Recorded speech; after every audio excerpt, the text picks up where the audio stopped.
Chers amis, la vie du corps, bonjour. Alors, une petite capsule pour vous parler de choses différentes. J'ai envie de vous parler d'énergie vitale, de sexualité, de conscience. Cette énergie dont on ne parle que trop peu parce que, en tant que professeur de yoga,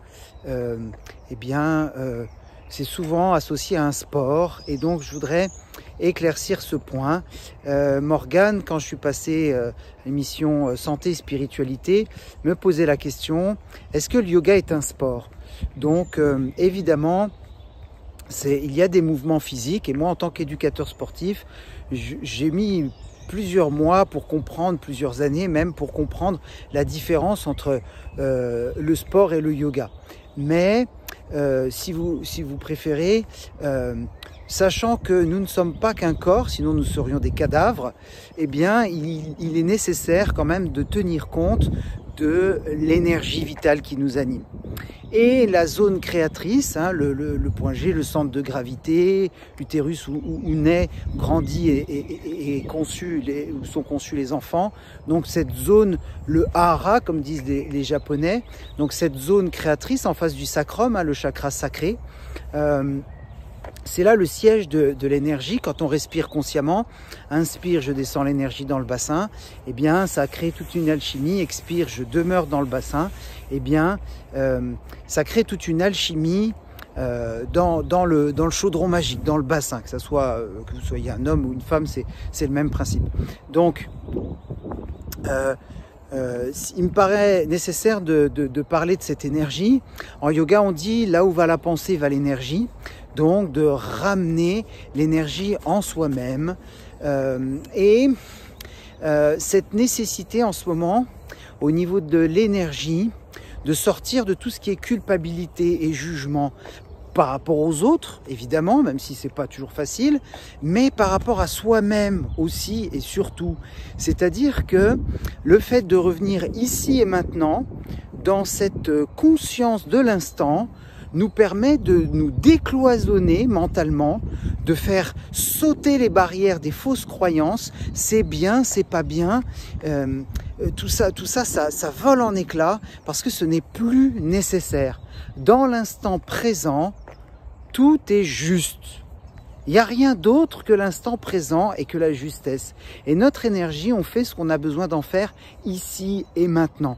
On ne fait pas ce que l'autre a besoin d'en faire, on n'est pas là pour se faire manipuler, on n'est pas là pour servir de marionnette, comme ceux qui gouvernent et qui mentent. Ah non, c'est pas, oui, c'est gouvernement, oui. Et donc, non, on est là pour soi-même, pour s'écouter, pour se ressentir et pour mettre notre énergie vitale, notre énergie sexuelle, donc cette énergie qui remonte le long de la colonne vertébrale jusqu'au cœur, au service du cœur, au service de l'amour. Donc que nous sommes. Donc l'énergie du haut et du bas, donc je suis sur une planète, la planète Terre, et je reçois de l'énergie tellurique qui monte en moi, surtout quand je marche sur Terre, c'est-à-dire pas sur le béton ou le goudron, mais dans la Terre, c'est-à-dire les pieds sur Terre, les pieds dans l'herbe. Depuis quand j'ai pas marché? Alors ce matin j'étais en forêt avec Sundinette, avec Doggy Yogi, donc j'y étais ce matin déjà, mais je fais cette capsule pour vous. Cette fois-ci j'y suis pas pour mon toutou adoré ou pour moi, j'y suis pour vous ici. Et donc c'est un lieu qui est connecté à la Terre, puisque c'est la Terre, d'accord? Bon, à moins qu'il y ait une base sous les pieds. Non, je pense pas ici quand même, mais bon, on sait jamais. Des bases secrètes. Bon, il paraît qu'il y en a beaucoup sous la surface de la Terre. Donc, maintenant, on sait où vont les disparus. Bon, bref. Maintenant, c'est dans le thème énergie sexuelle. Bon, enfin, bref. Donc, du coup,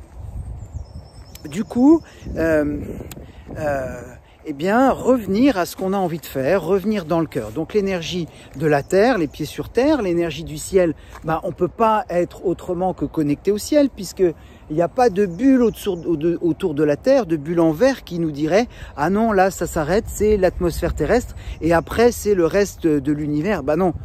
Donc on est connecté au ciel et à l'univers dans lequel nous nous trouvons, parce que apparemment il y en aurait plusieurs. Bon. Alors, tout ça, j'ouvre des portes. Bon, allez vous renseigner, Urantia, Lumineuse, etc. Bon, donc connecté tertiel. Ensuite connecté devant, derrière, à mon passé, à mon avenir, donc à ce qu'il y a derrière moi, à ce qu'il y a devant moi, et puis latéralement, à droite et à gauche, à mon entourage, mes amis côté droit pour chacun d'entre nous, donc c'est l'aspect masculin, donc le père, le frère, l'oncle, le cousin, l'ami masculin, voilà, et la part masculine en nous, et bien sûr le côté féminin à notre gauche, qu'on soit un homme ou une femme, donc la mère, la sœur, la cousine, la frangine, la part féminine en nous, qu'on soit un homme ou une femme. Et ce qui m'amène à vous parler du prochain week-end qui aura lieu au mois d'avril, le 15 et 16 avril à Tonnerre, donc réconciliation féminin sacré. On va parler évidemment d'énergie vitale, on va parler de tout ce qui entrave à la libre circulation de cette énergie vitale et sexuelle, et bon, il n'y aura pas de travaux pratiques, on va pas vous mentir, ce ne sera pas un tournage X, mais en revanche, on va pouvoir se libérer de certaines entraves, de certains blocages, et ça va faire grand bien, parce qu'il y en a marre d'être brimé, de se brider soi-même. Pourquoi pas aborder des thèmes, j'ai envie de faire une pause, j'ai plus envie de m'imposer la sexualité de mon conjoint ou de ma conjointe, j'en ai marre, ça va plus dans mon couple. Et ben parlons-en lors de cet atelier, ça sera le 15 et 16 avril avec Carole Baudrier, et donc letempsdusoi.com et laviducorps.fr. Chers amis, La Vie du Corps, je vous embrasse, je vous dis à bientôt. Prenez soin de vous, merci pour cette balade que vous m'avez permis de réaliser, et on se retrouve à Tonnerre dans le château du Chevalier d'Éon le 14, 15 et 16 avril.